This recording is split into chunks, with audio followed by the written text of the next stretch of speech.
सूबाई मुशीर खजाना हिमायतुल्लाह खान ने खैबर पख्तूनख्वा की सनतों को 100 मिलियन मकफ फीट गैस रोजाना की बुनियाद पर मुहैया करने के लिए वज़ीर मुमलिकत बराए पेट्रोलियम मुसद्दिक मलिक को खत लिख दिया है। खत में मजीद क्या कहा गया है जानेंगे डॉन न्यूज़ के नुमाइंदे अब्दुल हकीम मोहम्मद से। जी अब्दुल हकीम, बताइएगा इस हवाले से।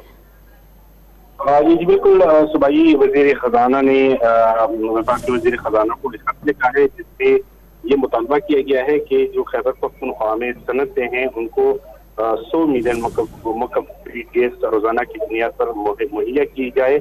और उन्होंने दो मुआहिदों को 2014 में जो वफाकी हुकूमत और सूबाई हुकूमत के दरमियान और 2016 में मुआहिदे हुए उस मुआहिदों का हवाला किया है।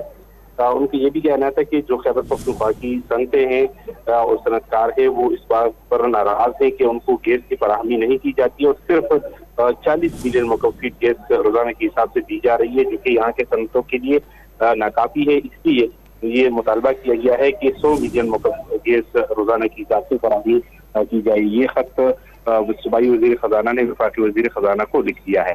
जी बहुत शुक्रिया अब्दुल हकीम।